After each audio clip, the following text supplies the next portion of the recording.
शुरू करने से पहले चैनल को सब्सक्राइब करना मत भूलना और चलो इस वीडियो पर 10,000 लाइक्स का टारगेट रखते हैं। मुश्किल जरूर है लेकिन मुझे यकीन है कि तुम ये कर लोगे। अब चलिए कहानी शुरू करते हैं। कहानी की शुरुआत होती है एक बेहद अमीर और आत्मविश्वासी बिजनेसमैन शियन से। वो प्रेस कॉन्फ्रेंस में अपनी होटल चेन और कंपनियों की नई उपलब्धियों के बारे में गर्व से बात कर रहा होता है। सब कुछ परफेक्ट चल रहा होता है, तभी एक रिपोर्टर अचानक सवाल करती है, क्या ये सच है कि आपने गुपचुप शादी की है और आपका एक छिपा हुआ बेटा है? पूरा हॉल सन्न हो जाता है। शियन की मुस्कान गायब हो जाती है। वो गहरी नजर से उस रिपोर्टर को देखता है और सख्त लहजे में कहता है, आप मुझसे बात करते वक्त थोड़ा सम्मान दिखाइए। हाँ, मेरा एक बेटा है लेकिन मैंने कभी उसे किसी से नहीं छिपाया। अब कहानी कट करती है एक और किरदार पर। चेन वो एक बेहद सेंसिटिव और डेडिकेटेड चाइल्ड साइकोलॉजिस्ट है जो बच्चों की मनस्थिति समझने में माहिर है। उसका दिल कोमल है और काम के प्रति उसकी लगन बेमिसाल। उधर शियन के होटल में उसका छोटा बेटा शियाओ बाओ अपने डैड के ऑफिस में जैसे तूफान मचा रहा होता है। कोई भी उसे संभाल नहीं पा रहा। धीरे धीरे पता चलता है कि शियाओ बाओ को एक साइकोलॉजिस्ट समस्या है, वो बोल नहीं पाता। अपने बेटे की मदद करने के लिए शियन ने कार्ड्स बनवाए हैं जिन पर छोटे छोटे वाक्य लिखे हैं ताकि बेटा उन कार्ड्स के जरिए अपनी बातें कह सके। जब शियन ऑफिस में आता है और कमरा अस्त व्यस्त देखता है तो गुस्से में बोलता है, तुरंत नीचे उतरो। पर शियाओ बाओ चुपचाप एक कार्ड उठाकर दिखाता है, मैं आज पापा के साथ दिन बिताना चाहता हूँ। शियन ठंडे लहजे में कहता है, मुझे काम करना है, तुम्हारे बचकाने नखरों के लिए मेरे पास वक्त नहीं है। यह सुनकर छोटा बच्चा उदास होकर कार्ड नीचे गिरा देता है। शियन अपने असिस्टेंट से कहता है कि डॉक्टर को बुलाओ, लेकिन असिस्टेंट हिचकिचाते हुए बताता है, सर डॉक्टर ने इस्तीफा दे दिया है, आपके बेटे ने उन्हें लगभग ब्रेकडाउन तक पहुंचा दिया। गुस्से में शियन चिल्ला उठता है, कोई और साइकोलॉजिस्ट ढूंढो तुरंत। तभी उसकी सेक्रेटरी याद दिलाती है कि उसे अभी स्टाफ मीटिंग में जाना है और लाइव भी जाना है क्योंकि जल्द ही अवार्ड सेरेमनी शुरू होने वाली है। मजबूर होकर शियन अपने बेटे को साथ ले जाता है। इधर चैन अपनी सहेली के साथ बैठी होती है जो उसे बताती है कि उनका सहकर्मी जी को बेस्ट साइंटिफिक रिसर्च अवार्ड मिलने वाला है। यह सुनते ही चेन का चेहरा बदल जाता है। उसकी आंखों में गुस्सा और दर्द झलकता है। वो कहती है, वो रिसर्च मैंने की थी और उसने मेरा सारा काम चुरा लिया। आहत और गुस्से से भरी वो तुरंत फैसला करती है कि वो उसी होटल जाकर उसे सामना करेगी। उधर शियन अपनी लाइव स्ट्रीम शुरू करता है लेकिन उसे जरा भी अंदाजा नहीं होता कि उसका बेटा कब चुपचाप वहां से निकल गया। जैसे ही उसे पता चलता है वो घबरा जाता है और अपने असिस्टेंट्स को उसे ढूंढने भेज देता है। छोटा शियाओ बाओ होटल की लॉबी में भटकता हुआ पहुंचता है। उसे अपने डैड का एक बड़ा बैनर दिखता है जिसमें उनके चेहरे पर वही घमंडी मुस्कान है। वो बैनर को खींचते हुए चलने लगता है। एम्प्लॉई उसे रोकने की कोशिश करते हैं लेकिन वो डर से चीख उठता है और भाग जाता है। उसी वक्त किस्मत से वहां चेन आ रही होती है। वो उसे टकराने से पहले पकड़ लेती है। डरा हुआ बच्चा फिर चीखने लगता है। चेन झुककर धीरे से उसे अपनी बाहों में भर लेती है। वो आलिंगन जैसे किसी जादू की तरह काम करता है। बच्चा शांत होने लगता है। चेन मुस्कुराकर पूछती है, अब ठीक हो? डरो मत, मैं हूं ना। बच्चा कुछ नहीं बोलता, बस अपने कार्ड्स दिखाता है। चेन उन कार्ड्स से उसका नाम जान लेती है, शियाओ बाओ। वो प्यार से पूछती है, इतनी शरारत क्यों की बेटा? वो कार्ड दिखाता है। चेन समझ जाती है कि ये बच्चा अपने डैड से नाराज है। वो मुस्कुराकर कहती है, कभी कभी पापा बहुत बिजी हो जाते हैं लेकिन वो तुम्हें प्यार करते हैं। ये देखो, ये खिलौना और ये रेशमी रुमाल रख लो, जब भी मन उदास हो इसे कसकर पकड़ लेना। तभी शियन का असिस्टेंट वहां पहुंच जाता है और बच्चे को ले जाने लगता है। चेन जाते जाते कहती है, अपने बॉस से कहना वो अपने बेटे के लिए थोड़ा वक्त निकाले। काम तो हमेशा रहेगा लेकिन बचपन नहीं। उस मुलाकात के बाद चेन अपने धोखेबाज सहकर्मी जी को ढूंढने निकलती है। तभी वह पीछे से किसी आदमी को देखती है और गलती से समझ लेती है कि वो जी है। गुस्से में भरी चेन उसके पीछे दौड़ती है और उसे पकड़कर कहती है, तुमने मेरी मेहनत चुराई, वो रिसर्च मेरी थी। वो आदमी मुड़ता है और चेन हैरान रह जाती है। वो कोई और नहीं बल्कि शियन है। क्षण भर के लिए दोनों की नजरें मिलती हैं। चेन के चेहरे पर शर्म और झेप साफ झलकती है। वो जल्दी से माफी मांगती है और वहां से भाग जाती है। लेकिन मुसीबत यहीं खत्म नहीं होती। कमरे में एक फोन रखा था जो लाइव स्ट्रीम कर रहा था और पूरी घटना रिकॉर्ड हो चुकी थी। वीडियो के कैमरा एंगल से ऐसा लग रहा था मानो दोनों किसी रोमांटिक पल में हो। थोड़ी देर बाद चेन की असली दुश्मन झी से उसकी मुलाकात होती है। वो बस उसे घृणा भरी नजरों से देखती है, कुछ कहे बिना आगे बढ़ जाती है। उसी शाम अवार्ड सेरेमनी शुरू होती है और संयोग से शियन को बेस्ट साइंटिफिक रिसर्च का अवार्ड देने के लिए बुलाया जाता है। मंच पर पहुंचते हुए उसे अचानक चेन के शब्द याद आते हैं, वो रिसर्च मेरी थी। भीड़ के सामने शियन ठहरता है, माइक्रोफोन की ओर देखता है और कहता है, ये अवार्ड किसी को नहीं मिलेगा। फिर गुस्से में स्टेज छोड़कर चला जाता है। रात को जब वो घर लौटता है तो अपने बेटे शियाओ बाओ के नए पॉजिटिविस्ट की प्रोफाइल देखता है। नाम पढ़ते ही उसका चेहरा सख्त हो जाता है। वो वही है डॉक्टर चेन। गुस्से में वो फाइल उठाकर सीधे कूड़ेदान में फेंक देता है। कुछ देर बाद जब वो देखता है कि शियाओ बाओ देर रात तक जाग रहा है तो वो नाराज होकर उसकी टैबलेट छीन लेता है और कहता है, अब सो जाओ, कोई बहाना नहीं। रात भर शियन को नींद नहीं आती। उसके सपनों में पुरानी यादें लौट आती हैं, दर्द, खोया हुआ सुकून और किसी अनकहे डर की छाया। सुबह जब वो कॉफी बना रहा होता है उसका एक दोस्त मिलने आता है। वो मोबाइल पर कुछ दिखाता है। वो वही वायरल वीडियो था जिसमें चेन और शियन साथ दिखाई दे रहे थे। शियन हैरान रह जाता है। उसका दोस्त हंसते हुए कहता है, वो औरत पागल है, तू क्यों टेंशन ले रहा है, कुछ नहीं है तुम्हारे बीच। उधर चेन भी वीडियो देखकर टूट जाती है। लोगों ने वीडियो को एडिट करके उसे बदनाम कर दिया था। हर जगह खबर फैल गई थी कि वो और शियन का अफेयर चल रहा है। अगली अगली सुबह शियन अपने बेटे को जगाने की कोशिश करता है, लेकिन श्याओ बाओ उठने से इनकार कर देता है। वो उसके पास पड़ा हुआ एक रेशमी रूमाल देखता है, वही जो चेन ने उसे दिया था, और बिना सोचे उसे कपड़ों के साथ धुलने के लिए रख देता है। कुछ देर बाद जब श्याओ बाओ उठता है और रूमाल गायब देखता है तो वो टूट जाता है। वो रोने और चिल्लाने लगता है। शियन घबरा जाता है, उसे शांत करने की कोशिश करता है और बाद में धोकर वही रूमाल उसे दे देता है। लेकिन जैसे ही बच्चा रूमाल को सूंघता है, उसकी खुशबू चली गई होती है। वो और जोर से चिल्लाने लगता है और अपने कमरे में भाग जाता है। अपने बेटे की इस हालत को देखकर शियन उसे लेकर एक नए मेंटल हॉस्पिटल पहुंचता है ताकि उसका इलाज शुरू हो सके। वहां पर किस्मत फिर अपना खेल दिखाती है। वही अस्पताल जहां अब डॉ चेन काम करती है, वो एक कमरे से बच्चे की चीखें सुनती है और भागकर अंदर जाती है। दरवाजा खुलते ही सामने वही बच्चा श्याओ बाओ, दोनों की आंखों में एक पल के लिए चमक आ जाती है, मानो कोई अपना फिर मिल गया हो। चैन उसे प्यार से देखती है और कहती है, चलो यहाँ नहीं, मैं तुम्हें एक और अच्छी जगह दिखाती हूँ। पहले तो श्याओ बाओ उसका हाथ पकड़ने से हिचकिचाता है, वो कभी अजनबियों को छूता नहीं था, लेकिन कुछ पल बाद वो धीरे से उसका हाथ थाम लेता है। डॉक्टर और स्टाफ हैरान रह जाते हैं, क्योंकि ये पहली बार था जब उस बच्चे ने किसी पर इतना भरोसा दिखाया था। चैन उसे बच्चों के खेलने के कमरे में ले जाती है। वहाँ एक प्यारी सी बच्ची जो उनसे मिलने आती है और खेलना चाहती है, लेकिन श्याओ बाओ मुंह फेर लेता है। थोड़ी देर बाद जब चैन लौटती है तो जो दौड़कर उसे गले लगा लेती है। स्पष्ट था इस हॉस्पिटल के हर बच्चे के लिए चैन किसी फरिश्ते जैसी थी। चैन मुस्कुराते हुए कहती है, चलो आज छुपन छुपाई खेलते हैं। वो श्याओ बाओ के पास बैठती है, उसे पानी और लॉलीपॉप देती है और मुस्कुराकर कहती है, ये लो, एक तुम्हारे लिए और एक मेरे लिए। जब भी हम अलग होंगे इसे देखकर मुझे याद कर लेना। उसी वक्त दरवाजा खुलता है और वहाँ खड़ा होता है शियन। वो चौंक जाता है अपने बेटे को चेन के साथ देखकर, उसका चेहरा सख्त पड़ जाता है। वो तुरंत आगे बढ़ता है, बेटे का हाथ पकड़ता है और गुस्से में कहता है, तुम्हें मेरे बेटे के पास आने की कोई इजाजत नहीं है। पिछली बार जो हुआ वो मुझे याद है। चैन कुछ कहने की कोशिश करती है पर वो सुने बिना चला जाता है। घर पहुंचकर श्याओ बाओ रोने लगता है। वो सिर्फ यही कहता है कि उसे डॉ चेन चाहिए। शियन समझ जाता है कि अब उसके पास कोई चारा नहीं। आखिरकार वो मान जाता है कि उसी डॉक्टर से उसका बेटा इलाज करवाएगा। वो अपने असिस्टेंट को हुक्म देता है, उसके बारे में सब पता लगाओ, उसकी पढ़ाई, उसका परिवार, सब कुछ। जल्द ही पता चलता है कि चैन एक साधारण परिवार से आती है, लेकिन उसने मेडिकल स्कूल से आउटस्टैंडिंग परफॉर्मेंस के साथ डिग्री हासिल की थी। दिल में कहीं एक हल्की सी जिज्ञासा उठती है। शियन तय करता है कि वो खुद जाकर उससे बात करेगा। वो चेन के ऑफिस पहुंचता है और बिना घुमाए फिराए सीधा कहता है, मुझे तुम्हारी मदद चाहिए, मेरा बेटा तुम्हें चाहता है, पैसे की कोई परवाह नहीं, जितना कहो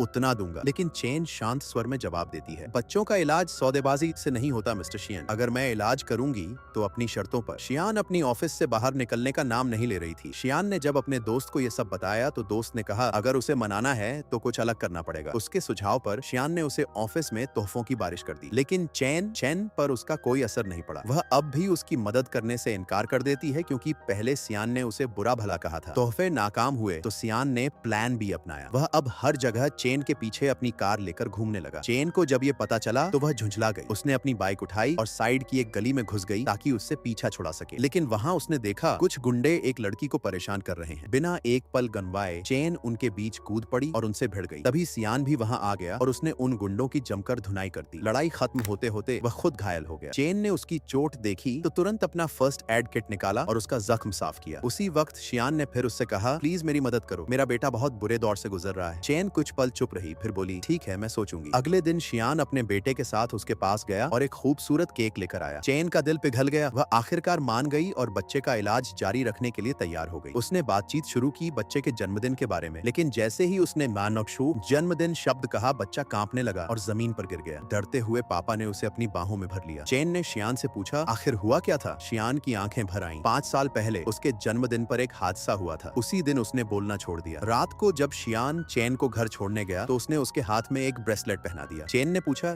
ये क्या है? वह मुस्कुराया, ये कपल ब्रेसलेट है, अगर किसी एक को खतरा हुआ तो दूसरे को अलर्ट मिलेगा। उसने झूठ कहा कि दूसरा कोई नहीं पहनता, जबकि खुद उसके पास दूसरा ब्रेसलेट था। अगले दिन चेन बहुत थकी हुई थी। उसने गर्म पानी से नहाने की कोशिश की, लेकिन उसे बुखार ने जकड़ लिया और वह बाथटब में बेहोश हो गई। ब्रेसलेट ने तुरंत शियान को अलर्ट भेजा। वह दौड़ता हुआ उसके घर पहुंचा, दरवाजा तोड़ा और उसे नहाने की हालत में बेसुध पाया। वह शर्म से मुंह फेर लिया और जल्दी से पानी बंद किया। जब चेन थोड़ी होश में आई तो उसने दरवाजा तोड़कर बाहर आने की कोशिश की और सीधा शियान की बाहों में गिर पड़ी। शियान ने उसे बिस्तर पर लिटाया, तापमान देखा, बुखार बहुत तेज था। धीरे से बोला, यहाँ तक कि मेरा छोटा बेटा भी खुद का ज्यादा ध्यान रखता है। जब उसने उसे ढकने की कोशिश की तो चेन अचानक उससे लिपट गई और उसे किस करने लगी। शियान चौंक गया। उसे एहसास हुआ कि वह बुखार में भ्रम देख रही है। अगली सुबह चेन ने आंखें खोली और पाया कि छोटा श्याओ बाओ उसके पास सो रहा है। शियान बोला, हम दोनों पूरी रात तुम्हारे पास थे। वह उठी तो देखा कि घर एकदम साफ है और नाश्ता तैयार। चौंक कर बोली, ये सब तुमने किया? शियान मुस्कुराकर बोला, हाँ, मैं गंदे घर में नहीं रह सकता। चैन को धीरे धीरे याद आने लगा कल रात वह क्या क्या हुआ था। वह लाल पड़ गई और जल्दी से पूछा, मेरे कपड़े किसने बदले? शियान हंसते हुए बोला, मैंने। और वैसे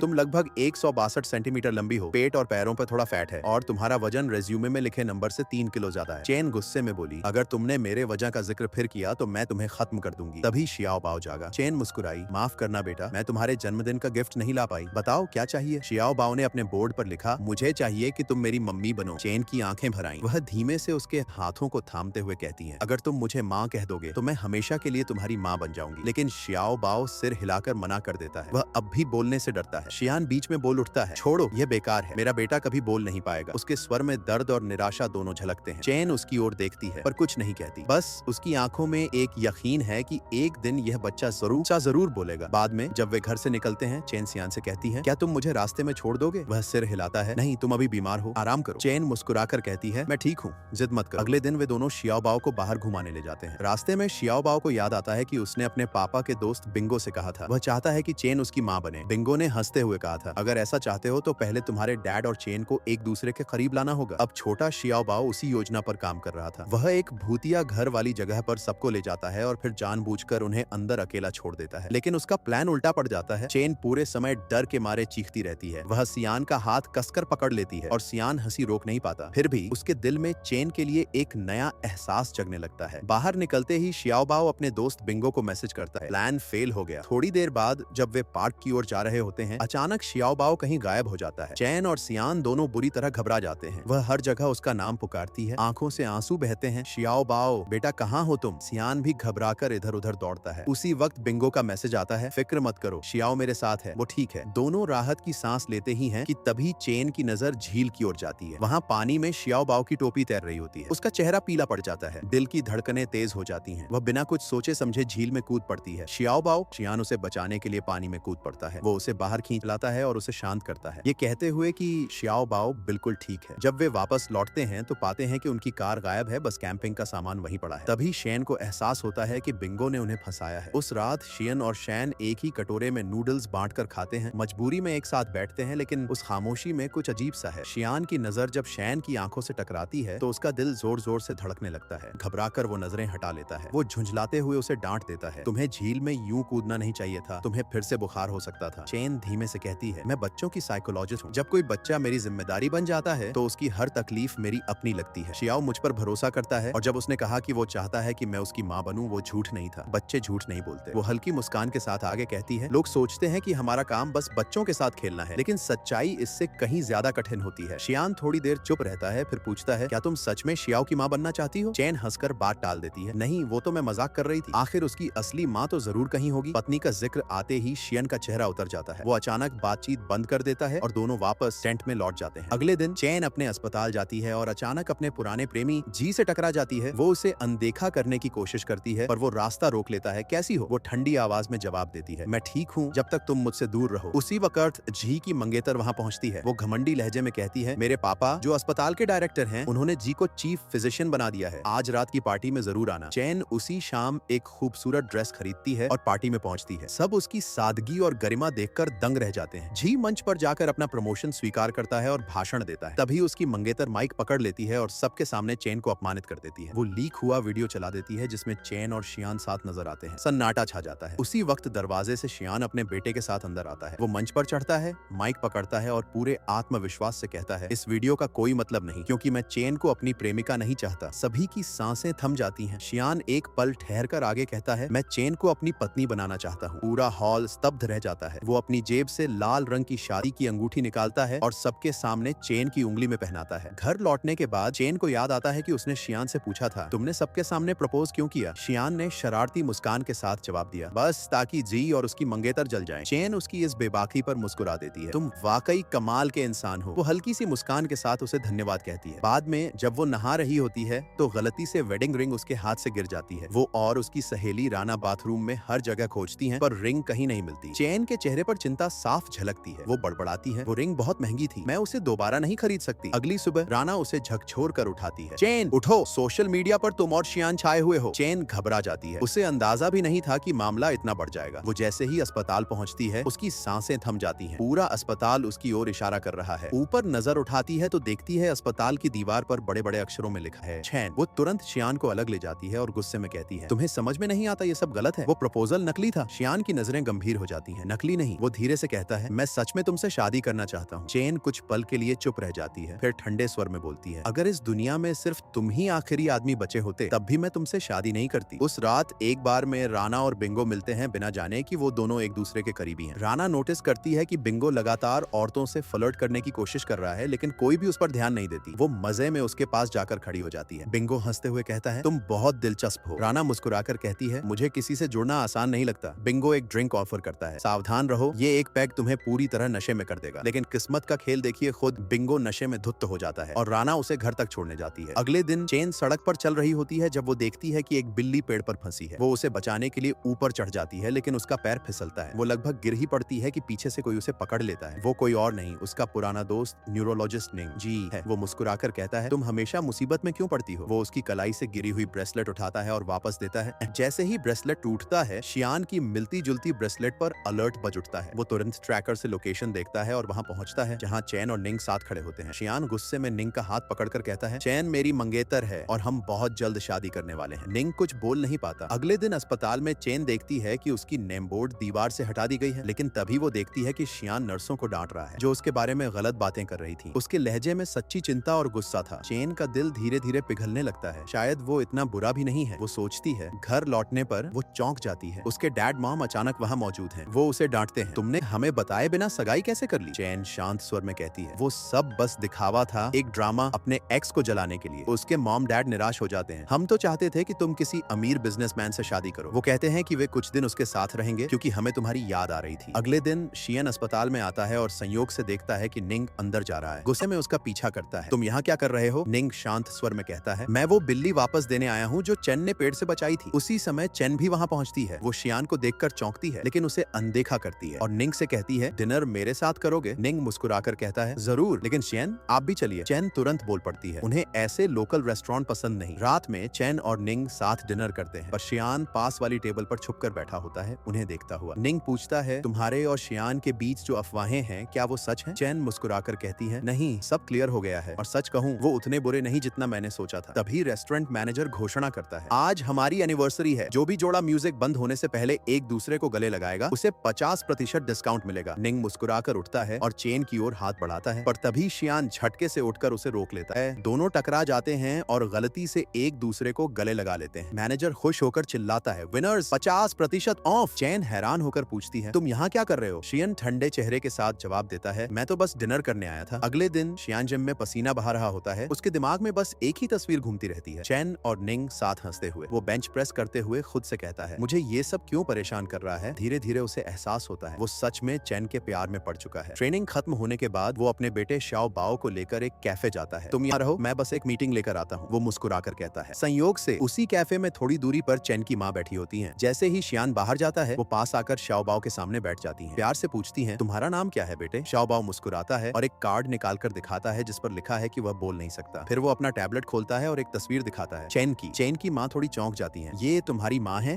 वो पूछती हैं। बच्चा सिर हिलाकर हाँ कर देता है। शाम को जब चेन घर पहुंचती है, उसके मॉम डैड का चेहरा उतरा हुआ होता है। माँ गहरी सांस लेकर कहती हैं, आज मैं उस बच्चे से मिली, शाओ बाओ से, उसने कहा तुम उसकी माँ हो। चेन असमंजस में मुस्कुराती है, वो मुझे बहुत मानता है माँ। माँ गंभीर होकर जवाब देती है, मुझे पता है बेटा, लेकिन मैं डरी हुई हूँ। एक ऐसे आदमी से शादी करना जो पहले से बच्चे की जिम्मेदारी उठाए हुए है, ये कोई छोटा फैसला नहीं। माँ कहता है, मैं खुद उस शख्स से मिलना चाहती हूँ, तभी तय करूंगी कि वो तुम्हारे लायक है या नहीं। उस रात शियान घर लौटता है। शाओ बाओ मासूमियत से पूछता है, चेन हमारे घर कब आएगी? शियान उसके सिर पर हाथ फेरता है और कहता है, 2 हफ्तों के लिए हमारी योजना को टालना पड़ेगा मेरे बेटे। अगले दिन चेन की माँ देखती है कि वो किसी को टेक्स्ट कर रही है। वो तुरंत समझ जाती हैं, जरूर शियान को मैसेज कर रही होगी। चेन जैसे ही बाथरूम में जाती है, माँ उसका फोन उठाकर मैसेज भेज देती है, मैं चेन की माँ बोल रही हूँ, आपसे मिलना चाहती हूँ। असल में चेन और उसकी दोस्त राना ने पहले ही ये तय किया था कि अगर ऐसा हुआ तो राना चेन बनकर मिलने जाएगी। लेकिन जब चेन की माँ पहुंचती हैं और वहाँ राणा को देखती हैं, वो सन्न रह जाती हैं। उनके मन में शक घर कर लेता है, क्या मेरी बेटी का रिश्ता किसी लड़की से है? गलतफहमी में वो दुखी होकर तुरंत अपने गांव लौटने का फैसला कर लेती हैं। जब चेन बाहर आती है तो उसे लगता है कि उसकी माँ शायद शियान से मिलने घर जा रही हैं। माँ कहती हैं, हम दोपहर 2 बजे की ट्रेन से वापस जाएंगे, टिकट बुक कर दो। चेन टिकट बुक करवाकर घर लौटती है, लेकिन जैसे ही फोन खोलती है उसका चेहरा सफेद पड़ जाता है। माँ ने सच में शियान से उसके असली नंबर पर बात कर ली थी। तभी दरवाजा खुलता है। शियान अंदर आता है, मुस्कुराकर मॉम डैड को नमस्कार करता है, मैं चेन से मिलने आया था, वो विनम्रता से कहता है। मॉम डैड बैठ जाते हैं और सीधे सवाल पूछते हैं। हमें अपनी बेटी की सुरक्षा का यकीन होना चाहिए, तुम हमें सब बताओ बेटे। शियान शांति से जवाब देता है, मैं कभी शादीशुदा नहीं था। सब चौंक जाते हैं। वो आगे कहता है, xiaobao मेरा बेटा नहीं, मेरा भतीजा है। उसकी माँ जो मेरी भाभी थी, उसकी मौत के बाद मैंने उसे अपना बेटा बनाकर पाला। कमरे में सन्नाटा छा जाता है। चैन के डैड की आंखों में नमी उतर आती है। तुमने बड़ा दिल दिखाया है बेटे, वो धीमे से कहते हैं। उस रात सब साथ बैठकर खाना खाते हैं। शियान के लिए ये पल अनमोल था। कितने सालों बाद वो किसी परिवार के साथ बैठा था, घर जैसा एहसास पा रहा था। खाना खत्म होते ही वो कहता है, क्या मैं आज यहीं रुक सकता हूँ? मैंने अपने ड्राइवर को xiaobao की देखभाल के लिए भेज दिया है। चैन के मॉम डैड हिचकिचाते हैं, फिर मान जाते हैं, लेकिन जब वो कहते हैं मैं चैन के कमरे में ही सो जाऊंगा, तो सबके चेहरे पर हल्की सी असहज मुस्कान आ जाती है। चैन कमरे में जाती है, बिस्तर ठीक करती है। जैसे ही बाहर निकलने लगती है, शियान उसका हाथ पकड़ लेता है। उसकी आवाज में एक अजीब सी नरमी थी। क्या तुम मेरे साथ कुछ देर बैठ सकती हो? वो कहता है, तुम्हारा परिवार, तुम्हारा घर बहुत गर्मजोशी से भरा है। कभी कभी मैं खुद से नफरत करता हूँ कि xiaobao के लिए वो गर्माहट नहीं दे पाया। चैन उसकी आंखों में देखती है और धीरे से कहती है, ऐसा मत कहो, तुम बहुत अच्छे पापा हो, शायद सबसे अच्छे। तभी शियान का फोन बज उठता है। वो हड़बड़ा कर उठता है। क्या xiaobao को सर्दी लग गई है? दोनों बिना एक पल घुमाए अस्पताल पहुंचते हैं। बच्चा बेड पर लेटा है, चेहरा थोड़ा पीला, लेकिन डॉक्टर कहते हैं कि वो अब स्थिर है, बस कुछ दिन रहना होगा। शियान के असिस्टेंट बताते हैं, xiaobao दवा नहीं ले रहा सर। चैन मुस्कुराती है और धीरे से बोतल उठाती है। चलो देखते हैं माँ की बात मानता है या नहीं। वो बोतल लेकर बच्चे के पास जाती है, उसके छोटे हाथ थामती है। उसकी आंखों में सच्चा अपनापन झलकता है। रात काफी हो चुकी थी। चैन अब भी xiaobao के पास बैठी थी जब शियान मीटिंग खत्म करके लौटा। जैसे ही उसने बेटे को चैन के साथ देखा, उसकी भौहें तन गईं। तुम उसे अकेला छोड़कर कैसे जा सकते हो? उसने गुस्से में कहा। शियान ने थके हुए स्वर में जवाब दिया, वो मीटिंग बहुत जरूरी थी, मैं उसे छोड़ नहीं सकता था। और जब तुम ऑफिस जाते हो तब? वो कुछ देर चुप रहा, फिर सिर झुका लिया। ज्यादातर वो घर पर अकेला ही रहता है। यह सुनकर चैन के दिल में टीस उठी। वो बच्चे के पास झुकी, उसके बालों को सहलाया। शियान ने गहरी सांस लेकर कहा, मुझे अपना शेड्यूल बदलना होगा। तुम ही वो इंसान हो जो सच में उससे जुड़ पाई हो। बाकी सबसे तो वो डरता है। शियान ने उसे घर छोड़ने का ऑफर दिया, लेकिन xiaobao उसकी उंगलियां पकड़कर रुक गया। उसकी आंखों में डर और आस दोनों झलक रहे थे। चिंता मत करो, चैन मुस्कुराई, मैं यहीं रुकूंगी। और तभी xiaobao के होंठ हल्के से हिले और उसने कहा, मामा। पल भर को हवा थमसी गई। शियान और चैन दोनों सन्न रह गए। 5 सालों से जिसने एक शब्द नहीं बोला था, वो आज बोल उठा, और वो भी उसे माँ कहकर। चैन की आंखों से आंसू बह निकले। उसने बच्चे को गले से लगाया और उस पल में जैसे उसकी सारी दुनिया थम गई हो। सुबह जब वो जागी, उसका दिल भारी था। पिछली रात की आवाज उसके कानों में गूंज रही थी, मामा। वो धीरे से उठी और बाहर निकलने लगी, लेकिन दरवाजे पर शियान खड़ा था। कहाँ जा रही हो? उसने धीमे लेकिन गंभीर स्वर में पूछा। घर वापस। लेकिन तुमने वादा किया था कि तुम उसे कभी नहीं छोड़ोगी। खुद कहा था कि वो तुम्हें अपनी माँ माने। अब अगर तुम चली गई तो वो फिर कभी किसी पर भरोसा नहीं करेगा। चैन का गला सूख गया। वो कल 5 साल बाद बोला। चैन। शियान की आवाज कांप उठी। अगर तुम अब उसे छोड़ दोगी तो शायद वो फिर कभी नहीं बोलेगा। उसके शब्द चैन के दिल में उतर गए। वो कुछ कहे बिना कमरे से बाहर भागी। बाद में वो अपनी दोस्त राना से मिली। आंखें लाल थीं। मुझे समझ नहीं आ रहा मैं क्या करूं, उसने कहा। वो बच्चा मुझसे जुड़ गया है, पर मैं उसके लिए जिम्मेदार नहीं बनना चाहती। फिर भी उसका दिल तोड़ने की हिम्मत नहीं है। और शियान, वो बहुत अकेला है। राना मुस्कुराई। यानी तुम्हें उस पर तरस आने लगा है? तरस नहीं, चैन झल्लाई। मैं उससे प्यार नहीं करती। अगर दुनिया में बस वही आखिरी आदमी रह जाए तब भी नहीं। अगले दिन अस्पताल में जैसे ही xiaobao ने चैन को देखा, वो भागकर उसकी बाहों में समा गया। मामा। सबकी नजरें उन पर टिक गईं। चैन घबरा गई। xiaobao, यहाँ ऐसा मत कहो। शियान मुस्कुराया। क्यों? अब तो ये सच है, तुम उसकी माँ बन चुकी हो। वो कुछ नहीं कह पाई, बस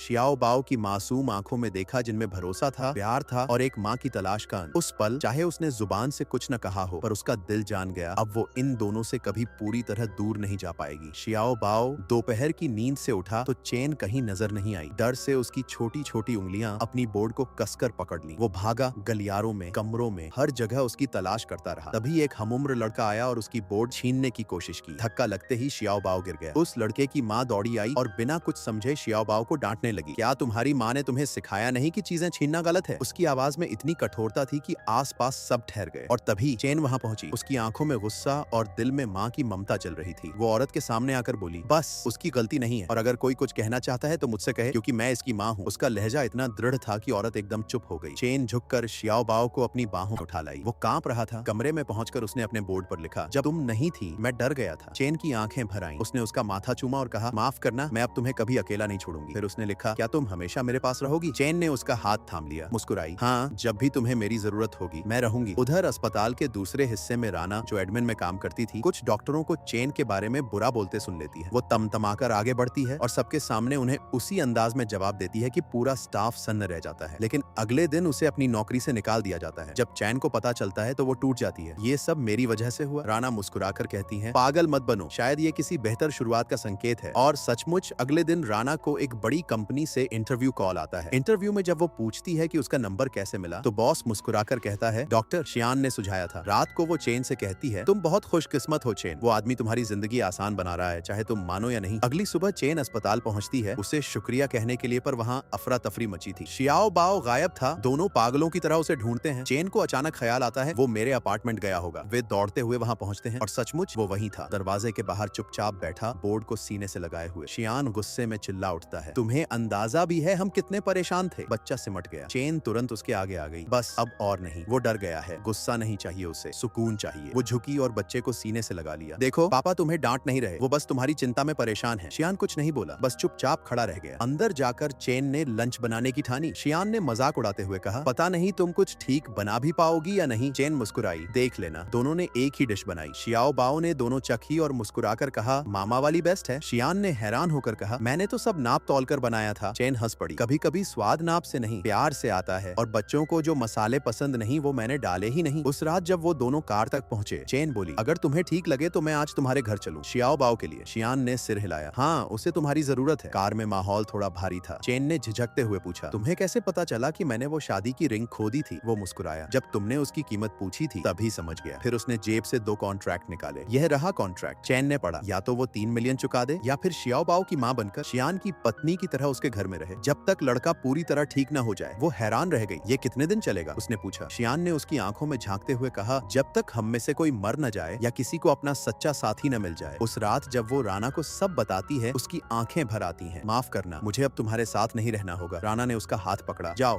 चैन, शायद यही तुम्हारी किस्मत की राह है। अगले दिन राना को वही कंपनी बुलाती है जहां इंटरव्यू दिया था। सबके सामने बॉस घोषणा करता है, राना अब हमारी नई सेक्रेटरी होंगी। वहीं बिंगो, जो कंपनी मालिक का बेटा था, उसे देखता रह गया जैसे किसी जानी पहचानी रोशनी को फिर से पा लिया हो। उधर अस्पताल में चैन अपने बॉस से कहती है, मैं 1 साल की छुट्टी लेना चाहती हूँ, मुझे अब शियाओ बाओ के पास रहना है। उसकी आवाज में डर नहीं था, बस एक सच्चा अपनापन था जो किसी डॉक्टर ने नहीं बल्कि एक माँ ने महसूस किया था। चैन की छुट्टी की बात सुनकर उसका बॉस उसे सपोर्ट करता है। थकी हारी चैन जब घर लौटी तो उसने सांस भरकर दरवाजा खोला। कमरा अस्त व्यस्त था, जैसे उसकी जिंदगी खुद बिखरी पड़ी हो। तभी निंग एनयनगी वहाँ आया और हैरानी से बोला, ये क्या हाल बना रखा है? चैन ने धीमे स्वर में कहा, मैं कल सियान के घर जा रही हूँ 1 साल के लिए। निंग चौंक गया, क्या तुम उसके साथ रहने जा रही हो बिना मुझसे कुछ कहे? वह बोली, वो समझौता मैंने खुद किया है। उसने 2 शर्तें रखी, या तो 3 मिलियन चुका दूं या फिर उसके घर रहकर शियाओ बाओ की देखभाल करूं। निंग गुस्से और चिंता में भर गया, कम से कम मुझसे तो बात कर लेती, मैं मदद कर सकता था। चैन ने मुस्कुराकर जवाब दिया, निंग उस अंगूठी की कीमत तुम्हारे बस से बाहर है। मैं नहीं चाहती थी कि तुम किसी मुसीबत में पड़ो, मैं संभाल लूंगी खुद को। उसकी आवाज थकी हुई थी, पर उसके भीतर एक मजबूती थी जो आंसुओं में छिपी थी। रात को चैन और राना ने अपने पुराने फ्लैट में आखिरी बार साथ बैठकर पिया, जैसे किसी सफर का आखिरी पड़ाव हो। तभी दरवाजे पर दस्तक हुई। शियान का असिस्टेंट खड़ा था, चेहरे पर मुस्कान लिए। सर ने ये अपार्टमेंट खरीद लिया है ताकि राना यहीं रह सके, उसे कहीं और जाने की जरूरत नहीं। राना की आंखें भर आईं। चैन ने तुरंत शियान को फोन किया, तुमने ऐसा क्यों किया? ये जरूरी नहीं था। वह बोला, उस घर में उस अंगूठी के होने की 70% संभावना है। वो मेरी दादी की निशानी थी, मैं नहीं चाहता कि कोई अजनबी वहाँ आकर उसे पा जाए। चैन कुछ कह नहीं पाई, उसकी आवाज में सच्चाई और दर्द मिला हुआ था। जब वह पहली बार शियान के घर पहुंची तो उसकी आंखें फैल गईं। घर इतना बड़ा, इतना सुंदर था कि वो खुद को वहाँ अजनबी सी महसूस कर रही थी। शियान बोला, मैंने हमारे कमरे में 2 बिस्तर लगाए हैं, अगर हम अलग अलग कमरे में सोएंगे तो शियाओ को शक होगा कि हम झूठ बोल रहे हैं। चैन ने सिर झुका लिया, कुछ कह न सकी। अब उसे अपने और शियान के बीच एक नकली रिश्ता निभाना था, पर वो रिश्ता धीरे धीरे सच्चाई में बदलने लगा था। दिनों बाद जब शियाओ बाओ के सामने उसने पत्नी की तरह पेश आने की कोशिश की तो उसकी झिझक साफ झलक रही थी। शियान ने हंसते हुए कहा, तुम बहुत अकड़ी हुई लग रही हो, थोड़ा प्यार दिखाने में क्या हर्ज है? वह शर्मिंदा होकर बोली, माफ करना, मैं बस घबरा जाती हूँ। उस रात शियाओ बाओ के सामने उसने शियान से कहा, मुझे अपनी बाहों में उठाओ वरना उसे यकीन नहीं होगा। वह पहले तो हिचकिचाया, फिर उसे उठाने की कोशिश की, गलती से उसका संतुलन बिगड़ा, पर अगले ही पल उसने चैन को धीरे से संभाल लिया। उनकी नजरें मिली, एक पल के लिए समय थम गया, फिर दोनों ने नजरें झुका ली, चेहरों पर हल्की लाली तैर गई। सुबह शियान गुस्से में बोला, तुमने मेरा बाथरूम इस्तेमाल किया, मुझे पसंद नहीं कि कोई मेरी चीजें छुए। चैन ने तुरंत माफी मांगी, सब कुछ फिर से करीने से रख दिया। फिर उसने अपने लिए नूडल्स बनाए, महक फैल गई। शियाओ बाओ दौड़ता हुआ आया, ये खुशबू क्या है? वह मुस्कुराई, सिर्फ नूडल्स हैं, खाना चाहोगे? दोनों ने किचन में बैठकर चोरी छिपे नूडल्स खाए, हंसी दबाते हुए, क्योंकि शियान ने घर में नूडल्स, मिठाइयाँ, चिप्स सब बैन कर रखे थे। अगले दिन शियान ने कहा, शियाओ बाओ को म्यूजियम लेकर जाओ, पर शियाओ ने मुंह बना लिया, म्यूजियम बोरिंग है। शेन ने मुस्कुराते हुए फुसफुसाया, तो चलो पार्क चलते हैं, किसी को पता नहीं चलेगा। दोनों पार्क पहुंचे, हवा में आजादी थी। वो पल दोनों के लिए सुकून भरा था, पर अचानक बारिश आ गई। चैन ने शियाओ बाओ को बाहों में लिया और दौड़ने लगी। तभी अचानक शियान सामने आया, छाते के साथ। उसकी आंखों में चिंता और गुस्सा दोनों थे। घर लौटते ही वह फट पड़ा। मैंने मना किया था म्यूजियम छोड़ने से, और ऊपर से नूडल्स। उसने सख्ती से कहा, मिठाइयाँ और चिप्स सब जमा करो और अपने कमरे में जाकर सोचो कि गलती कहाँ हुई। चेन और शियाओ बाओ दोनों उदास बैठे थे। चेन ने धीरे से कहा, मुझे लगता है सजा हमें नहीं, तुम्हारे पापा को मिलनी चाहिए। शियाओ बाओ की आंखें चमक उठी। सही कहा। रात में दोनों चुपके से उसके कमरे में गए। शियाओ बाओ ने अपने पापा के चेहरे पर मार्कर से मूंछें बना दी। चेन डर गई। अरे ये क्या कर रहे हो? शियाओ बाओ ने हंसते हुए मार्कर उसकी ओर बढ़ाया। तुम भी बनाओ ना। वह हिचकिचाई पर तभी शियान करवट लेकर जाग गया। चेन डर के मारे वहां से भाग खड़ी हुई। अगले दिन शेन ने शियाओ बाओ को अपने यूनिवर्सिटी ले जाने का फैसला किया। वहाँ मदर्स और बच्चों के लिए एक गतिविधि चल रही थी। वह मुस्कुराकर बोली, वहाँ तुम्हारी उम्र के बच्चे होंगे, बस देखना, अगर मन न लगे तो हम तुरंत लौट आएंगे। मैं तुम्हें मजबूर नहीं करूंगी। शियाओ बाओ ने हल्का सा सिर हिलाया। उसकी आंखों में घबराहट थी, पर चेन की कोमलता उसे भरोसा दे रही थी। संयोग से वहाँ उसकी मुलाकात निंग तब हो गई। अरे तुम यहाँ? उसने आश्चर्य से पूछा। निंग बोला, बस कुछ पेपर वर्क के लिए आया हूँ। थोड़ी देर बाद शेन ने उसे बताया, शियाओ बाओ को PTSD है। वो लोगों से डरता है, किसी को छूना या पास आने देना उसके लिए मुश्किल है। वो स्कूल भी नहीं जाता। मुझे उसके लिए बहुत दुख होता है। निंग ने ध्यान से सुना, फिर बोला, एक स्कूल है शुरात।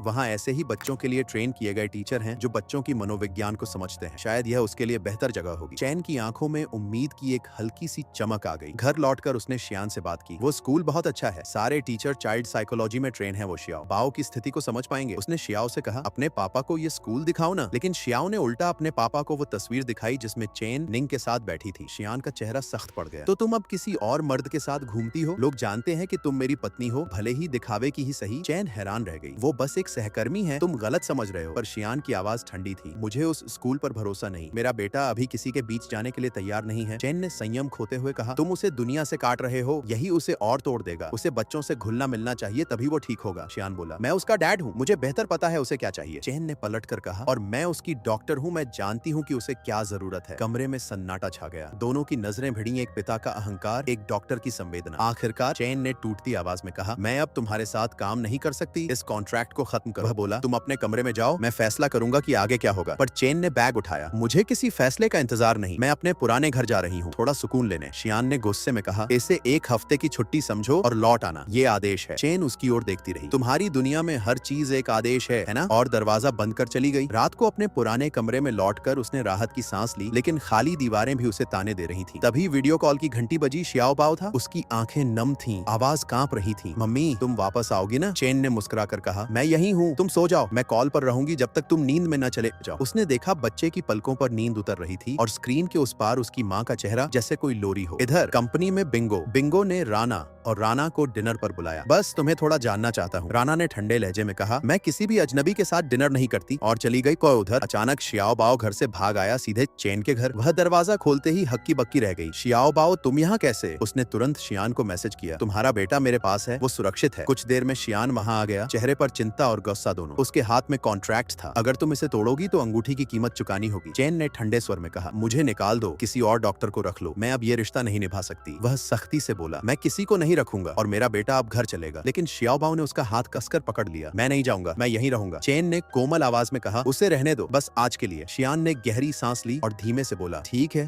पर सिर्फ आज। अगले दिन चैन फिर अस्पताल लौटी। वह एक लड़के हाई की थेरेपी कर रही थी। वह देखती है कि हाई की माँ हर बात पर अपने पति को कोसती है और बेटे को उसके खिलाफ भड़काती है। चैन ने स्टाफ की मीटिंग बुलाई और बोली, लड़के की माँ खुद बहुत गहरी मानसिक चोट से गुजर रही है, उसे भी इलाज की जरूरत है। उसी वक्त जी की मंगेतर ने यह बात सुनी और तोड़ मरोड़ कर हाई की माँ से कह दिया, डॉक्टर चेन कह रही थी कि तुम पागल हो और तुम्हें साइकियाट्रिस्ट की जरूरत है। गुस्से में हाई की माँ अस्पताल पहुंची और चेन पर चिल्लाने लगी, तुम कौन होती हो मुझे पागल कहने वाली? चेन शांत स्वर में कहती है, मैंने तुम्हें कभी पागल नहीं कहा, मैंने बस इतना कहा था कि तुम्हें अपने जख्मों को भरने के लिए मदद चाहिए। लेकिन वह और भड़क जाती है और गुस्से में चेन को सीढ़ियों से धक्का दे देती है। उसी वक्त शियान वहां पहुंचता है, उसे पकड़ने की कोशिश करता है, लेकिन चैन नीचे गिर जाती है। उसे तुरंत हॉस्पिटल ले जाया जाता है। वहीं से उसकी जांच करता है और कहता है कि उसकी टांग में चोट आई है, कम से कम 2 हफ्ते का आराम जरूरी है। शियान गुस्से में कहता है कि मुझे दूसरा डॉक्टर चाहिए, पर चेन मुस्कुराकर कहती है, जी हमारे अस्पताल के सबसे अच्छे ऑर्थोपेडिक डॉक्टर हैं। शियान नाराज होकर चली जाता है। जी जब उसकी टांग पर पट्टी बांधता है तो कहता है, अब तुम्हें बैसाखियों की जरूरत पड़ेगी। उसी वक्त शियान अंदर आता है और कहता है किसी बैसाखी की नहीं, मैं हूं ना। वह बिना कुछ सोचे चेन को अपनी बाहों में उठा लेता है पूरे अस्पताल के सामने। सब हैरान रह जाते हैं और चेन शर्म से नजरें झुका लेती है। अगले दिन जब वह अस्पताल लौटती है तो देखती है हाई की माँ मीडिया के सामने प्रेस कॉन्फ्रेंस कर रही है और खुलेआम चेन की बदनामी कर रही है। उसने मेरे बेटे का 6 महीने इलाज किया, फिर भी कोई सुधार नहीं हुआ, वह नाकाम डॉक्टर है। निंग तुरंत चेन को वहां से निकाल कर घर ले आता है। न्यूज चैनलों पर यह खबर फैल जाती है। शियान ये सुनते ही गुस्से में जी और उसकी मंगेतर को बुलाता है। वह ठंडे लहजे में कहता है, मैं इस स्कैंडल के लिए तुम्हारी मंगेतर पर केस कर सकता हूँ। बेहतर होगा वह अभी इस्तीफा दे, वरना मैं खुद उसे अस्पताल से बाहर फेंक दूंगा। जी बीच में बोलता है, तुम्हें उसे निकालने का कोई हक नहीं। शियान की आंखें ठंडी पड़ जाती हैं। मैं अपने तरीके से सब ठीक कर दूंगा। उसके बाद वह चेन के घर जाता है। जैसे हमेशा उसे घर का हाल देखकर चिढ़ हो जाती है। यह जगह तुम्हारे लिए ठीक नहीं है। वह कहता है, तुम्हारी हालत ऐसी नहीं कि अकेली रह सको, तुम्हें मेरे घर लौटना होगा। चेन इनकार करती है पर शियान कहता है, अगर तुम्हें कुछ हो गया तो मेरे बेटे को नुकसान होगा और तब मुझे तुम्हारे खिलाफ केस करना पड़ेगा। बेवश होकर चेन को मानना पड़ता है। अगली सुबह जब वह शियान के घर उठती है, अपने एक हाथ में प्लास्टर के साथ कपड़े बदलने की कोशिश कर रही होती है, तभी दरवाजा खुलता है और शियान उसे आधे बदले कपड़ों में देख लेता है। वह तुरंत नजरें फेर कर कहता है, क्या तुम्हें मदद चाहिए? चेन शर्म और गुस्से में उसे दरवाजे की ओर धकेलती है। बाहर जाओ। शियान मुस्कुराता है और बाहर चला जाता है। नेक्स्ट सीन सुपरमार्केट में। चेन शियाओ बाओ के लिए ढेर सारे स्नैक्स उठाती है। शियान भौहें चढ़ाता है, ये सब जंक फूड है। चेन मुस्कुराकर जवाब देती है, बच्चे हैं शियान, कभी कभी इन्हें ये छोटी खुशियां भी चाहिए होती हैं। रोज नहीं दूंगी वादा। रात को चेन कुछ लेने के लिए शियान के स्टडी रूम में जाती है। वहाँ उसे अचानक कुछ तस्वीरें दिखती हैं, एक लड़की की, हमेशा पीछे से ली गई, चेहरा कभी नहीं दिखता। वो ठिठक जाती है पर तभी शियाओ बाओ उसे पुकारता है, मम्मा आओ मेरे साथ ड्रॉ करो। जब शियान कमरे में लौटता है, वो देखता है उसका बेटा चेन के प्लास्टर पर रंग भर रहा है। वो कुछ कहने ही वाला होता है, लेकिन शियाओ बाओ के मासूम चेहरे को देखकर खुद भी हंस पड़ता है और मार्कर उठाकर साथ में ड्रॉ करने लगता है। तीनों की हंसी कमरे में गूंज उठती है। उसी शाम शियान देखता है कि चेन अपने बालों में कुछ पाउडर डाल रही है। वो पूछता है, ये क्या कर रही हो? वो संकोच से कहती है, बाल बहुत ऑयली हो गए हैं, हाथ में प्लास्टर है, अच्छे से धो नहीं पाती। शियान बिना कुछ कहे व्हील चेयर को सिंक तक ले जाता है और खुद उसके बाल धोने लगता है, धीरे धीरे, बहुत स्नेह से, मानो उसकी हर लट को संभाल रहा हो। चेन का दिल तेजी से धड़कता है पर वह कुछ नहीं कहती। बाद में शियान अपनी स्टडी में लौटकर फिर उन तस्वीरों को देखता है, पीछे से दिखती लड़की की, वही जो उसके अतीत की किसी गहरी याद से जुड़ी है। वो उस हादसे को याद करता है जिस दिन उसने बस एक लड़की की परछाई देखी थी, चेहरा कभी नहीं। अगले दिन शियान का वकील चेन से मिलने आता है। कहता है कि उन्होंने हाई की मां पर केस दायर कर दिया है क्योंकि उसने चेन को धक्का दिया था और उसे घायल किया था। चेन तुरंत मना कर देती है, मैं उसे सजा नहीं दिलवाना चाहती। वह गुस्से में शियान के ऑफिस पहुंचती है। तुमने उसके खिलाफ केस क्यों किया? शियान ठंडे स्वर में कहता है, किसी की गलती को यूं ही नहीं छोड़ा जा सकता। चेन गुस्से में चली जाती है और उसे स्विमिंग करते हुए देखकर मोबाइल उठाती है, उसका वीडियो रिकॉर्ड करती है और कहती है, अगर तुम केस नहीं वापस लोगे तो मैं ये वीडियो सबको दिखा दूंगी। शियान हंस देता है पर उसी शाम वह हाई की मां से मिलकर कहता है, केस वापस ले लिया है क्योंकि चेन नहीं चाहती थी कि तुम्हारी जिंदगी और बिगड़े। वह घर लौटता है और चेन को बताता है कि उसने केस छोड़ दिया। चेन बस चुप रहती है, लेकिन तभी उसकी नजर एक फोटो पर पड़ती है, शियान और एक लड़की साथ में। वो ठिठक जाती है, दिल में एक अनजानी चुभन उठती है, क्या यही उसकी पहली मोहब्बत है? कुछ देर बाद वह बाथरूम के दरवाजे पर दस्तक देती है। इतनी देर क्यों लगा रहे हो? अंदर से कोई जवाब नहीं आता। वो दरवाजा खोलती है, शियान वहाँ खड़ा है, बुखार में तपता हुआ, शरीर पर बस एक तौलिया, पसीने से लथपथ, आंखें आधी बंद। वो घबराकर तुरंत अपनी चेयर घुमाती है, चेहरा लाल हो जाता है, थोड़ा कपड़े पहन लो। शियान मुश्किल से मुस्कुराता है, तुम डॉक्टर हो, इतना तो देख ही सकती हो। वो उसका तापमान चेक करती है, 38 डिग्री सेल्सियस, ज्यादा नहीं। पर शियान तुनक कर कहता है, सामान्य टेम्परेचर 37 डिग्री सेल्सियस से ऊपर नहीं होना चाहिए, शायद ये गंभीर हो। चैन हंसकर सिर हिलाती है, ठंडे पानी की पट्टियां बनाती है, सूप पकाती है और उसे धीरे धीरे चम्मच से खिलाती है। उसकी आंखों में अनकहा स्नेह झलकता है जिसे वो खुद भी अब छुपा नहीं पा रही। अगले दिन बिंगो कुछ नई तस्वीरें लाता है, फिर वही पीछे से ली गई लड़कियां। शियान हर तस्वीर को ध्यान से देखता है, फिर सिर हिलाता है, नहीं वो इनमें नहीं है। बिंगो हैरान रह जाता है, तो तुम्हारी पहली मोहब्बत एक ऐसी लड़की है जिसका चेहरा तुमने कभी देखा ही नहीं? उसी सुबह राना बिंगो के कमरे में धड़धड़ा कर घुसती है, उसे उठाती है, कहती है, मैं तुम्हारी नई असिस्टेंट हूँ, उठो मीटिंग है। वो उसे खींचते हुए बाहर ले जाती है। असल में कंपनी के प्रेसिडेंट ने खुद उसे भेजा था क्योंकि उसका बेटा सिर्फ उसी की सुनता है और राना उसे उन लड़कियों से दूर रख सके जिनसे वो हमेशा उलझा रहता है। रात में राना उसी नाइट क्लब में पहुंचती है जहां बिंगो अक्सर होता है। वो उसे लड़कियों से घिरा देखती है और सबको डांट कर भगा देती है। दूसरी ओर चैन अपने फोन पर राना को वॉइस मैसेज रिकॉर्ड करती है, मैंने शियान के साथ एक लड़की की फोटो देखी है, जरा पता लगाओ वो कौन है। पर गलती से वो मैसेज राको नहीं, सीधे शियान को भेज देती है। कुछ ही देर बाद शियान कमरे में आता है और चेन को दिखावटी नींद में पड़ी पाता है। वो उसके पास बैठता है, धीरे से कहता है, क्या तुम सच में जानना चाहती हो वो लड़की कौन थी? चेन आंखें खोलती है, धीरे से कहती है, हाँ अब तो जिज्ञासा जान लेने लगी है। शियान हल्का सा मुस्कुराता है, तुम एक होशियार डॉक्टर हो, अगर सच जानना है तो खुद ही खोज लो। नेक्स्ट सीन, शियान उस रात अपने लैपटॉप के सामने बैठा है, स्क्रीन पर चेन चैन और निंग की साथ में ली गई तस्वीरें टिमटिमा रही हैं। उसकी आंखों में एक अजीब सी बेचैनी है। जलन की आग धीरे धीरे उसके अंदर सुलगती जा रही है। वो मुट्ठियां भींचता है, समझ नहीं पाता कि ये ईर्ष्या है, दर्द है या डर कि कहीं वो उसे खो न दे। अगले दिन शियान पूरे अपार्टमेंट को बदल देता है। दीवारों से अपनी बनाई पेंटिंग्स उतार देता है और उनकी जगह शियाओबाओ की रंग बिरंगी ड्राइंग्स टांग देता है। छोटे छोटे खिलौने, कोनों में रखे प्यारे कुशन, सब कुछ अब घर जैसा लगने लगता है। यहाँ तक कि वह एक छोटा सा डाइनिंग टेबल भी ले आता है। कहता है छोटी मेज पर खाना खाने से परिवार के दिल करीब आते हैं। जब चैन और शियाओबाओ लौटते हैं, दोनों की आंखें चमक उठती हैं। कितना सुंदर लग रहा है ये घर। चैन के चेहरे पर जो मुस्कान खिलती है वो शियान के दिल में कुछ नरम कर जाती है। उसी शाम राना और बिंगो एक रेस्टोरेंट में मिलते हैं। राना अचानक नोटिस करती है कि कोई उनकी फोटो ले रहा है। वो ठंडे स्वर में कहती है, मुझे पता है ये तुम्हारा प्लान है। तुम चाहते हो कि ये तस्वीरें तुम्हारे डैड तक जाएं और ऐसा लगे जैसे मैं तुम्हें फुसलाने आई हूँ ताकि मुझे नौकरी से निकाल दिया जाए। बिंगो के चेहरे का रंग उड़ जाता है। उसका खेल पल भर में बिखर जाता है। अगले दिन चैन और शियाओबाओ निंग से मैदान में मिलते हैं सॉकर खेलने के लिए। लेकिन तभी शियान वहां पहुंचता है। एक मैच मेरे साथ भी, अगर तुम जीते तो मैं शियाओबाओ को उस स्कूल में भेज दूंगा जिसका सुझाव तुम और चैन दे रहे हो। खेल शुरू होता है। माहौल में हल्की गर्मी,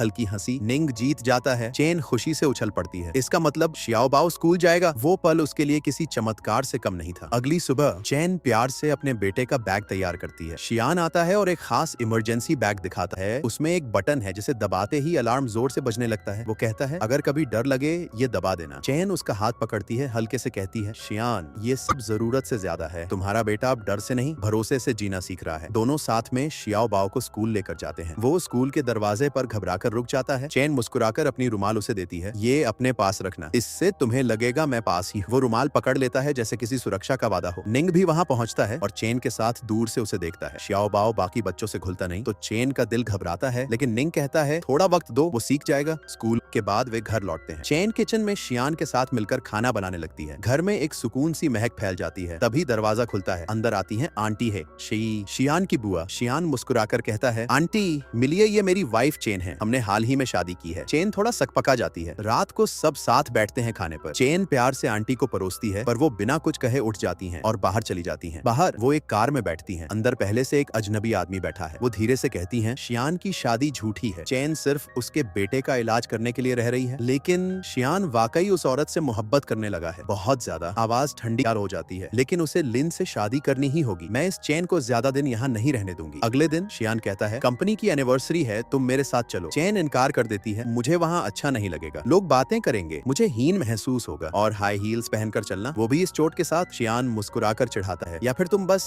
इसलिए नहीं जाना चाहती क्योंकि तुम्हें डांस करना नहीं आता। चैन भौहें चढ़ाकर कहती है, मुझे डांस करना आता है। और तुरंत साबित करने की कोशिश में कमरे के बीचों बीच घूमने लगती है, पर संतुलन बिगड़ता है और वो लगभग गिर पड़ती है। शियान हंस पड़ता है, बस यही था तुम्हारा डांस? चैन के गाल लाल हो जाते हैं। ठीक है, अब देखना, मैं पार्टी में जाऊंगी और तुम्हें दिखाऊंगी कि मैं कितनी अच्छी डांसर हूँ। अगली सुबह वो स्तब्ध रह जाती है। शियान ने उसके लिए एक एटिकेट कोच, एक फिटनेस ट्रेनर और एक डांस इंस्ट्रक्टर तक रख दिया है। वो हंसते हुए कहता है, कहा था ना मैं अपनी पार्टनर को परफेक्ट चाहता हूँ। शाम को जब शियान घर लौटता है, वो देखता है चैन लगातार ट्रेनिंग से थकी हुई सोफे पर गिर पड़ी। तभी शियान ने उसके लिए रात का खाना तैयार किया। टेबल पर सजी थी सलाद की प्लेट और एक गिलास दूध। चैन ने नाराज होकर कहा, मुझे हर दिन मांस चाहिए वरना पेट नहीं भरता। शियान ने मुस्कुराते हुए जवाब दिया, पार्टी तक तुम्हें डाइट रखनी होगी वरना ड्रेस फिट नहीं आएगी। अगली सुबह शियान को खबर मिलती है कि वो ड्राइवर जिसने 4 साल पहले उसके भाई और भाभी की जान ली थी, अब दोबारा नजर आया है। उस हादसे की याद ने उसकी सांसें थमा दी। वो तुरंत उसे ढूंढने निकल पड़ा। इस बीच चैन उसके ऑफिस में घूम रही थी। वो राना को मैसेज करती है और लंच के लिए मिलने का प्लान बनाती है। ऑफिस की सफाई कर रही नौकरानी दीवार पर लगी एक तस्वीर देखकर कहती है, साहब तो कई सालों से इस आदमी को ढूंढ रहे हैं। उसी समय शियान को फोन आता है कि वो ड्राइवर फिर से भाग गया है। चैन राना की कंपनी पहुंचती है और लिफ्ट के पास इंतजार कर रही होती है। जब अचानक शियान वहां से गुजरता है, वो उसे देखकर छिपने की कोशिश करती है, लेकिन शियान की तेज नजर उसे देख लेती है। वो गुस्से से पूछता है, तुमने डांस प्रैक्टिस क्यों छोड़ी? चैन जल्दी से झूठ बोलती है, मैं राना से मिलने आई थी, वो बहुत अच्छी डांसर है, मुझे सिखाने वाली थी। उसी वक्त राना हंसती हुई लिफ्ट से निकलती है और जोर से कहती है, चलो चैन लंच करते हैं। शियान के चेहरे पर सन्नाटा छा जाता है। उसे एहसास होता है कि चैन ने डाइट तोड़ी है। चैन शर्मिंदा होकर कहती है, बस एक नॉर्मल भोजन खाना था,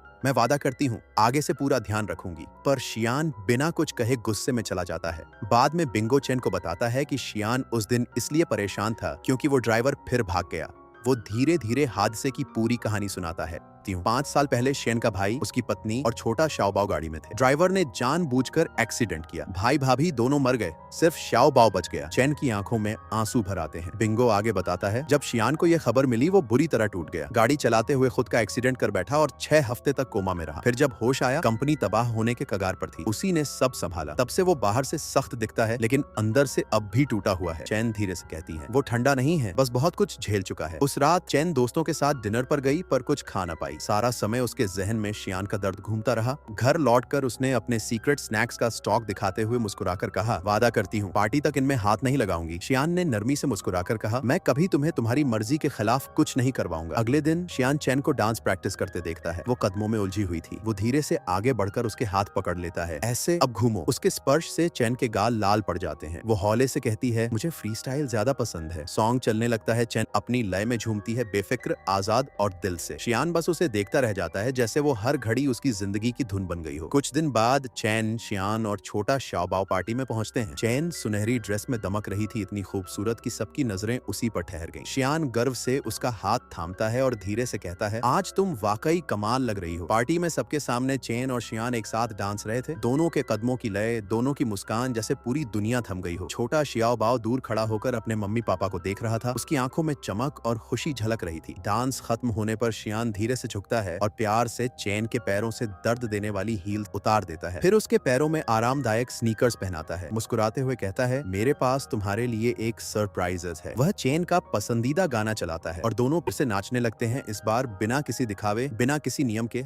बस एक दूसरे की बाहों में खोए हुए। उसी पल पार्टी में लिन आती है। शियान की आंटी दौड़कर लिन का स्वागत करती हैं और शियानक को बुलाती हैं कि वह भी आकर हेलो बोले। उसी वक्त चैन के दिल में कुछ टूट सा जाता है। उसे एहसास होता है कि आंटी शियान की शादी लिन से करवाना चाहती हैं। ईर्ष्या और असहजता उसके मन में भर जाती है। घबराकर वह कहती है कि वह बाहर इंतजार करेगी, लेकिन बाहर जाते समय उसका पैर मुड़ जाता है और वह सबके सामने गिर पड़ती है। पार्टी के बाद आंटी है गुस्से में शियान को डांटती हैं, तुम्हारी पत्नी ने हमें सबके सामने शर्मिंदा कर दिया, उसमें कोई तहजीब नहीं है। लेकिन शियान शांत स्वर में जवाब देता है, हर कोई कभी न कभी गिरता है, इससे कोई घटिया नहीं बन जाता। आंटी फिर ठंडी आवाज में कहती हैं, तुम्हें अब भी उस हादसे के पीछे की सच्चाई खोजने की जरूरत नहीं है, अतीत को यहीं छोड़ दो। घर लौटने पर चैन के मन में अब भी लिन को लेकर जलन है। तभी शियान कमरे में आता है और बिना कुछ कहे उसके घायल पैर पर बर्फ रखता है। उसकी नजर में प्यार और चिंता झलकती है। बिना कोई बहस किए वह फिर चुपचाप चला जाता है। कुछ देर बाद चैन उसे फोन करती है और पूछती है, क्या तुम्हें लिन खूबसूरत लगती है? शियान हल्की आवाज में कहता है, हाँ वो सुंदर है, समझदार है और बचपन से जानता हूँ उसे। बस इतना कहकर वह गुड नाइट कह देता है और फोन काट देता है। अगले दिन चैन की एक दोस्त उसे बताती है कि अखबारों और सोशल मीडिया में हर जगह पार्टी की बातें हो रही हैं। लोग कह रहे हैं कि लिन शियान के लिए ज्यादा खूबसूरत और परफेक्ट है और चैन तो बस उसकी मिस्ट्रेस जैसी लगती है। चैन हल्की मुस्कान के साथ कहती है, लोग क्या कहते हैं उसे फर्क नहीं पड़ता। फिर वह तय करती है कि वह खुद शाओबाओ को स्कूल से लेने जाएगी ताकि वह ये अफवाहें ना देखे। शाम को राना ऑफिस में देर तक रुकती है। तभी उसे अजीब सी आवाजें सुनाई देती हैं। असल में ये बिंगो की शरारत होती है। वह वॉशरूम की ओर जाती है जहाँ कोई आदमी भूत का कॉस्ट्यूम पहनकर उसे डराने की कोशिश करता है। कुछ देर बाद बिंगो को किसी के चीखने की आवाज आती है और वह सोचता है कि उसकी शरारत काम कर गई। लेकिन जब वह वहां पहुंचता है तो देखता है कि राना ही उन नकली भूतों के पीछे भाग रही है। उन्हें इतना डरा देती है कि वे खुद भाग खड़े होते हैं। अगले दिन शियान अपनी आंटी का सामना करता है, आपने मेरे और मेरी पत्नी के बारे में अफवाहें क्यों फैलाई? आंटी ठंडे स्वर में कहती हैं, क्योंकि चैन तुम्हारे लायक नहीं है, तुम्हें अपनी हैसियत की लड़की से शादी करनी चाहिए। शियान सख्त आवाज में जवाब देता है, मैं सिर्फ अपनी पत्नी से प्यार करता हूँ और मैं किसी और से शादी नहीं करूंगा। घर लौटकर वह चुपचाप चैन से माफी मांगता है और उसके खाते में 1 लाख रुपए ट्रांसफर करता है उसकी तकलीफ का मुआवजा देने के लिए। अगले दिन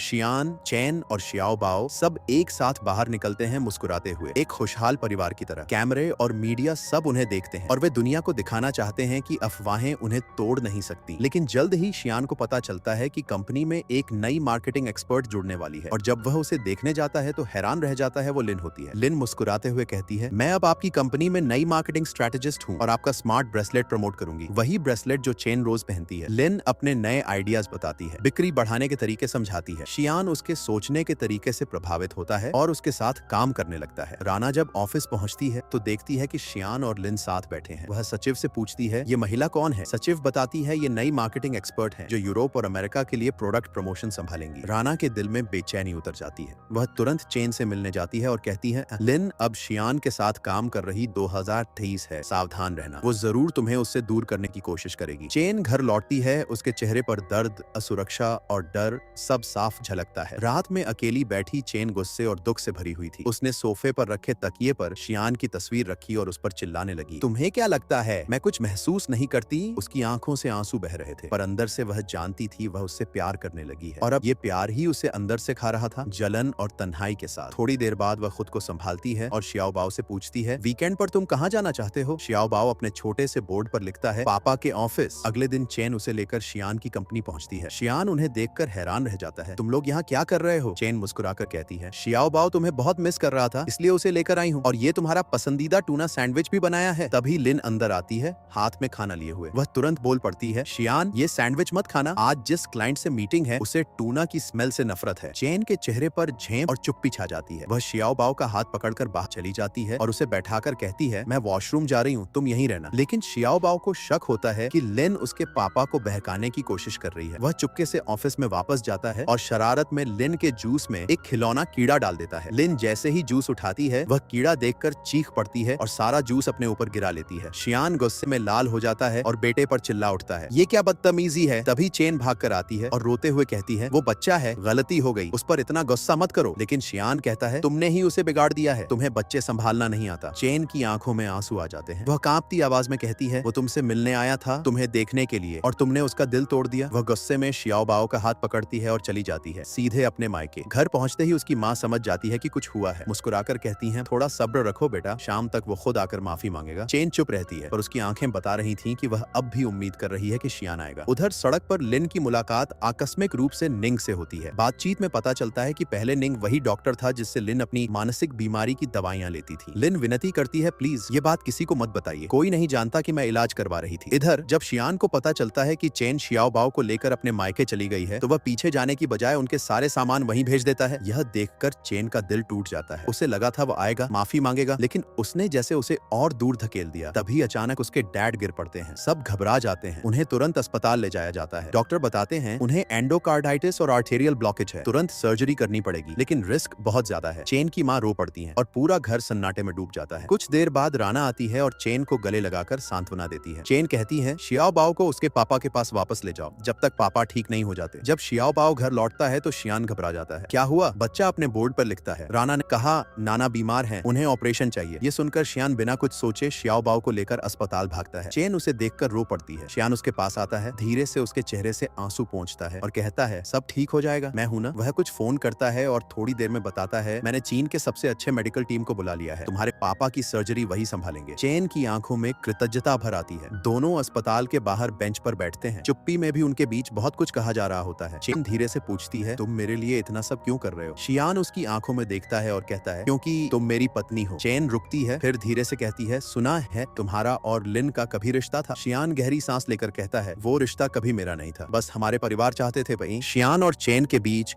अब एक अलग ही तरह की समझ बन चुकी थी। दोनों के बीच भले ही रिश्ता एक कॉन्ट्रैक्ट से शुरू हुआ था, लेकिन अब उसमें दिल की भावनाएं शामिल हो चुकी थीं। शियान ने खुद कबूल किया कि उसने कभी लिन से प्यार नहीं किया। वो रिश्ता तो सिर्फ बिजनेस और परिवार के फायदे के लिए तय किया गया था। यह सुनकर चेन के दिल को अजीब सी राहत मिली, जैसे उसके दिल से कोई बोझ उतर गया हो। कुछ समय बाद जब चेन के पिता होश में आते हैं तो वो अपनी बेटी से कहते हैं, ऑपरेशन से पहले मुझे अपने हाथों से एक खाना बनाकर खिला दो। उन्होंने अपना क्रेडिट कार्ड चेन को दिया और बताया कि उसने जो भी पैसे हर महीने भेजे थे उन्होंने सब बचा कर रखे, यहाँ तक कि अपनी पेंशन भी उसकी सुरक्षा के लिए बचाई थी। यह सुनकर चेन की आंखों से आंसू रुक नहीं पाए। उसने पिता का हाथ पकड़ा और कहा, पापा ऐसा मत कहिए, आप बिल्कुल ठीक हो जाएंगे। ऑपरेशन शुरू होता है, घंटों बीत जाते हैं। चेन और उसकी माँ बाहर बेचैन बैठी रहती हैं। तभी शियान छोटे शियाओ बाओ को लेकर वहां पहुंचता है और उन्हें हिम्मत देता है। कुछ देर बाद डॉक्टर बाहर आते हैं, मुस्कुराते हुए कहते हैं, ऑपरेशन सफल रहा, मरीज की हालत स्थिर है। यह सुनकर सबकी आंखों में खुशी के आंसू आ जाते हैं। थोड़ी देर में आंटी है भी अस्पताल पहुंचती हैं, लेकिन सहानुभूति दिखाने के बजाय शियान को डांटती हैं कि वो कंपनी छोड़कर यहाँ क्यों आया। शियान दृढ़ आवाज में कहता है, परिवार की जरूरत पहले है, बिजनेस बाद में। कमरे के अंदर पूरा परिवार साथ बैठा है। शियाओ बाओ पहली बार चेन के मॉम डैड को दादा दादी कहता है। सभी की आंखें चमक उठती हैं, लेकिन जब शियान कहता है, मुझे पापा कहो, तो बच्चा मना कर देता है। शियान के चेहरे पर निराशा साफ झलकती है। रात को लिन का फोन आता है। वो कहती है कि एक महत्वपूर्ण क्लाइंट जिया होटल में मिलने बुलाया है। शियान तुरंत निकल जाता है। चैन को शक होता है कि वो लिन से मिलने जा रहा है। वो अपनी दोस्त राना के पास पहुंचती है और कहती है, मुझे तुम्हारा सबसे सुंदर ड्रेस दो और थोड़ा मेकअप कर दो, मुझे कहीं जाना है। होटल पहुंचकर जब वो लिफ्ट में खड़ी होती है तो उसके साथ एक अजनबी आदमी आता है जो अपने फोन में नेटवर्क ढूंढ रहा होता है। चैन को लगता है कि वो उसका फोटो खींच रहा है, वो गुस्से में उसका कॉलर पकड़ लेती है और कहती है, चलो पुलिस के पास चलते हैं। लिफ्ट का दरवाजा खुलता है, सामने शियान और लिन खड़े हैं। दोनों हैरान रह जाते हैं क्योंकि चेन जिस आदमी को पकड़कर खड़ी थी वो कोई और नहीं बल्कि वही क्लाइंट जिया था जिससे मीटिंग होने वाली थी। शियान तुरंत कहता है, उसे छोड़ो, ये हमारे क्लाइंट हैं। चेन शर्म से पानी पानी हो जाती है। मीटिंग के बाद लिन उसे कोने में ले जाकर कहती है, तुम्हारी वजह से जिया ने कॉन्ट्रैक्ट साइन करने से इनकार कर दिया। शियान 1 महीने से इस मीटिंग की तैयारी कर रहा था और तुमने सब खराब कर दिया। वो आगे कहती है, मुझे पता है कि तुम्हारा और शियान का रिश्ता झूठा है, बस एक कॉन्ट्रैक्ट। चेन सदमे में पूछती है, तुम्हें कैसे पता चला? लिन तंज कसते हुए कहती है, क्योंकि तुम उसके लायक नहीं हो, तुम उसकी जिंदगी में सिर्फ मुसीबत लाती हो। दिल टूटा हुआ चेन कंपनी छोड़ देती है। बाहर शियान उसका इंतजार कर रहा होता है। वो बार बार माफी मांगती है। शियान शांत स्वर में कहता है, मुझे गुस्सा नहीं है, चलो मैं तुम्हें घर छोड़ देता हूँ। उसी वक्त निंग अपनी कार में आता है और चेन से कहता है,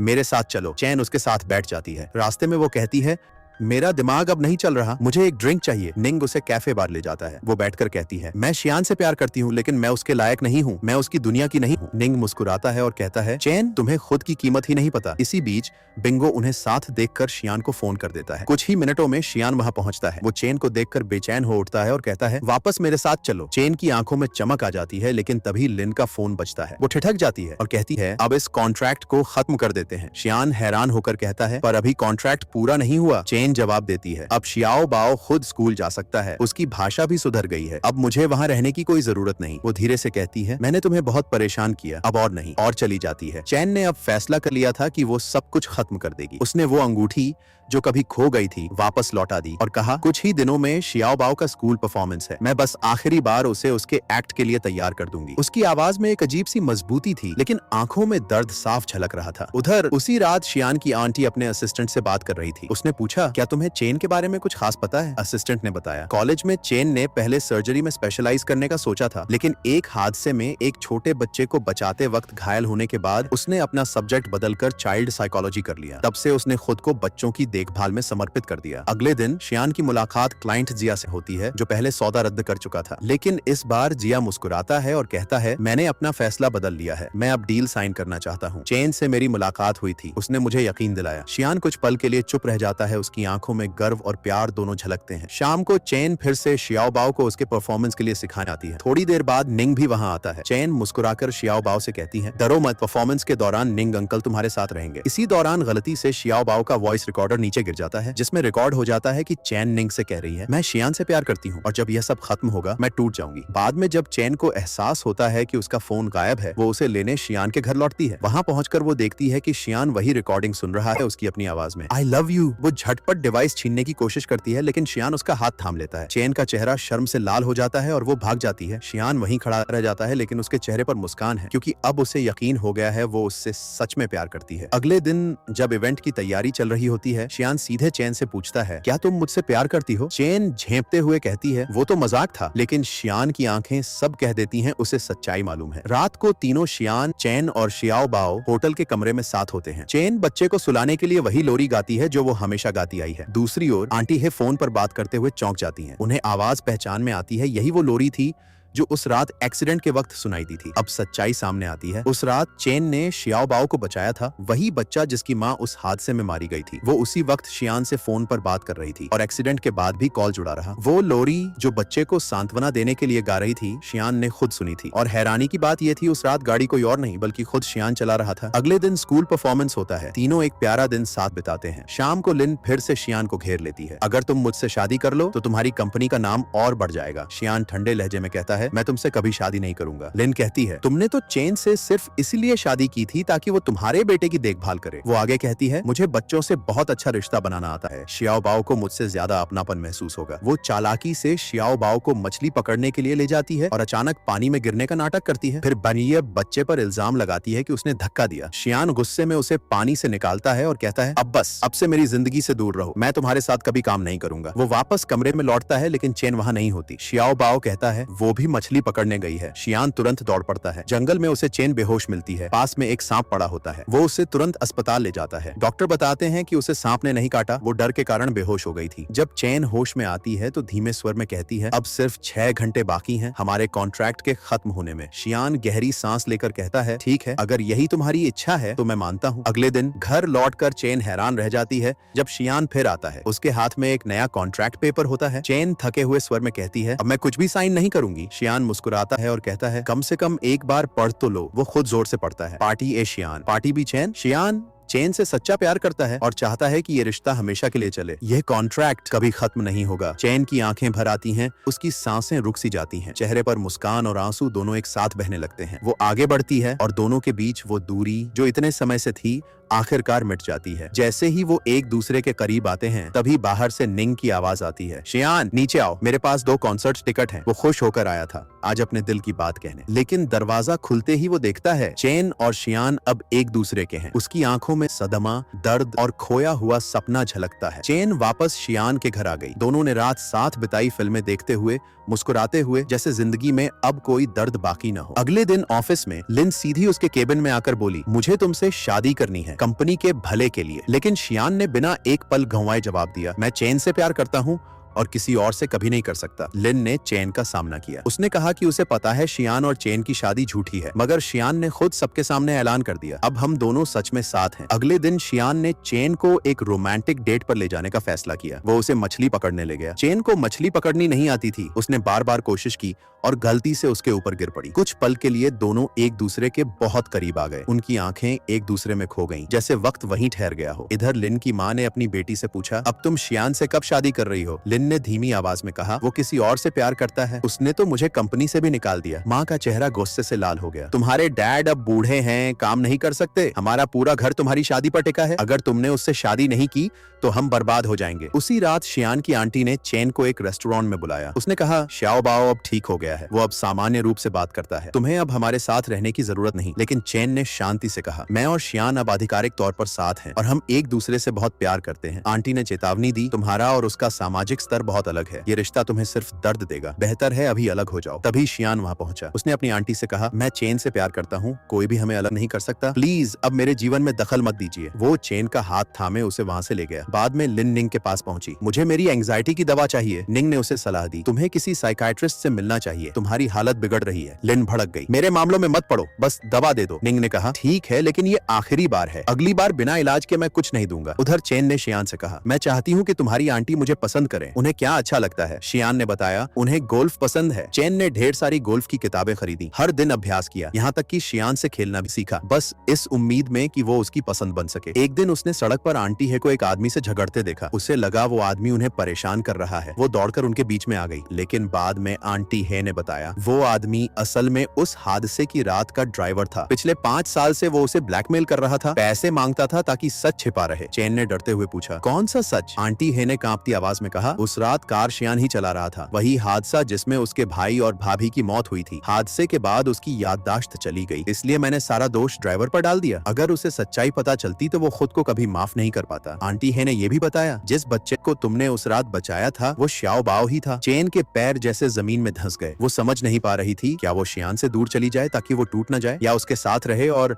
उसकी यादें कभी वापस न आए। उस रात शियान ने कहा, 5 साल पहले मैंने एक लड़की को पीछे से देखा था और तब से उसे ढूंढता रहा, लेकिन अब वो मायने नहीं रखता। अब मुझे सिर्फ तुमसे प्यार है। चैन की आंखें भर आईं। वो जानती थी वही लड़की थी, लेकिन उसने सच्चाई अपने दिल में दफना ली। अगले दिन गोल्फ क्लब में आंटी हे ने कहा, मुझे पता है तुम शियान और श्याओ बाओ दोनों से प्यार करती हो, लेकिन अलग होना ही सही है। कांपते दिल से चैन ने सिर झुका लिया। ठीक है, उसने शियान से कहा, हमें अलग होना चाहिए। पहले तो शियान हंस पड़ा, ये मजाक है ना? लेकिन जब चैन ने आंखों में आंसू लिए कहा, मैं सच में कह रही हूँ, तो उसकी दुनिया बिखर गई। चैन चली गई और शियान वहीं खड़ा रह गया, टूटे हुए, खाली, असहाय। उस रात चैन अपने पुराने अपार्टमेंट लौटी। राना ने पूछा, क्या हुआ? तुमने इतना प्यारा रिश्ता क्यों तोड़ दिया? चैन ने बस मुस्कुरा दी, कभी कभी प्यार में भी जुदाई जरूरी होती है। लेकिन अगले दिन शियान श्याओ बाओ को लेकर चैन के घर पहुंच जाता है। वह कहता है कि वह उसे कभी भी छोड़कर नहीं जाएगा, कि वह उससे इतनी मोहब्बत करता है कि ब्रेकअप स्वीकार ही नहीं कर सकता। वह साफ साफ कहता है कि उसने उसकी कोई बात सुनी ही नहीं, क्योंकि वह उसे जाने ही नहीं देगा। चैन की आंखें भर आती हैं, पर वह अपने दिल को छुपाते हुए ठंडेपन से पेश आती है, ताकि वह उससे दूर हो जाए। काम पर जॉन को पता चलता है कि लिन ने कई कर्मचारियों को जबरन इस्तीफा दिलवा दिया है, जिससे कंपनी को बड़ा नुकसान होने वाला है। उधर चैन अपने पुराने अस्पताल के डायरेक्टर से मिलने जाती है। वह उसकी तारीफ करते नहीं थकता, कहता है वह उनकी सबसे बेहतरीन डॉक्टरों में से एक थी और उसे जर्मनी में एक नए प्रोजेक्ट का नेतृत्व करने की पेशकश करता है। उस रात उसकी मुलाकात निंग से हो जाती है। वह उसे घर छोड़ने जाता है, लेकिन वहाँ शियान और श्याओ बाओ पहले से इंतजार कर रहे होते हैं। शियान का चेहरा जलन से तमतमा उठता है, पर वह उसे छुपा लेता है। बस इतना कहता है कि उसके बेटे ने उसके लिए केक खरीदा था और वह उसे देने के लिए पूरा दिन दरवाजे पर बैठा रहा, फिर थक कर सो गया। वह चुपचाप चला जाता है। बाद में चैन होटल में चेक इन कर लेती है ताकि वह जर्मनी के प्रोजेक्ट पर ध्यान दे सके। पर अगले ही दिन शियान और शियाओ बाओ उसे वहीं ढूंढ लेते हैं। शियान कहता है कि वे रोज उसके साथ खाना खाएंगे जब तक वह जर्मनी न जाने का फैसला नहीं बदल देती। अगली सुबह बिंगो ऑफिस में अचानक समय से पहले गंभीर और पूरी लगन के साथ काम करते हुए दिखाई देता है। उसके व्यवहार में यह बदलाव सबको हैरान कर देता है। उधर चैन को पता चलता है कि जर्मनी का प्रोजेक्ट पूरा 1 साल का है। इसका मतलब अगर वह कॉन्ट्रैक्ट साइन करती है तो उसे शियान को हमेशा के लिए छोड़ना होगा। वह राना के पास जाती है जो रोते रोते बेहाल बैठी होती है। राना बताती है कि उसकी बिंगो से बहुत बुरी लड़ाई हुई है। तभी चैन को समझ आता है राना बिंगो को पसंद करती है, तभी वह इतनी टूट गई है। वह जल्द से जल्द बिंगो को फोन करके राना को देखने जाने के लिए कहती है। कुछ ही मिनट बाद बिंगो खाना लेकर पहुंच जाता है अपने दिल की बात कहने के इरादे से, मगर राना घबराहट में उसे कमरे से बाहर निकाल देती है। उस रात चैन शियान को फोन कर बताती है कि वह जर्मनी जा रही है और उससे गुजारिश करती है कि वह उसे भूल जाए। शियान मिन्नत करता है कि वह उसके करियर में किसी भी तरह मदद कर देगा, बस वह जाए नहीं। पर चैन रोते रोते फोन काट देती है। इसी बीच लिन को पैनिक अटैक आता है। वह बिंगो को फोन करती है और वह तुरंत भागता हुआ उसके पास पहुंच जाता है। उसे घर ले जाता है, खाना बनाता है और कहता है कि वह रात भर उसके साथ रहेगा ताकि वह सुरक्षित महसूस कर सके। उधर जॉन को पता चलता है कि उसकी आंटी सालों से ड्राइवर से गुप्त रूप से मिल रही थी। वह उसे पकड़कर जवाब मांगता है पर आंटी असली वजह नहीं बता पाती। तभी ड्राइवर खुद शियान के घर के बाहर आ जाता है। शियान उसे देखकर आग बबूला हो जाता है और उससे भिड़ पड़ता है। लड़ाई में ड्राइवर कबूल कर लेता है उस रात गाड़ी वही चला रहा था। उसी की गलती से वह एक्सीडेंट हुआ था जिसमें शियान के भाई और भाभी की जान चली गई। इसी पल शियान की सारी खोई यादें एक झटके में लौट आती हैं। बाद में आंटी हेई उसे सच्चाई बता देती है और यह भी कि जिस लड़की ने उस रात छोटे शियाओबा को बचाया था वह चेन थी, वही लड़की जिसे शियान बरसों से तलाश रहा था। शियान सुन्न रह जाता है, तभी टूट जाता है क्योंकि यह सच उसे अंदर तक चीर देता है कि उसी की वजह से उसके भाई भाभी की मौत हुई। अगले दिन चेन राना, निंग और शियान को अलविदा कहने के लिए बुलाती है, पर सबसे बड़ा सदमा उसे तब लगता है जब शियान कहता है कि वह उनके अलग होने के फैसले को स्वीकार कर चुका है। चेन भीतर से टूट जाती है पर चेहरे पर दर्द छुपा लेती है। उड़ान से एक दिन पहले उसे पता चलता है कि शियान गुम हो गया है। वह आंटी को फोन करती है जो बताती है कि शियान को अब एक्सीडेंट की पूरी सच्चाई पता चल चुकी है। चैन उसे ढूंढने निकल आती है और अंत में उसे कंपनी में अकेले टूटा बिखरा पाती है। वह दौड़कर उससे लिपट जाती है, कहती है कि गलती उसकी नहीं थी, वादा करती है कि वह उसे कभी छोड़कर नहीं जाएगी, कहती है कि वह जर्मनी भी नहीं जाएगी,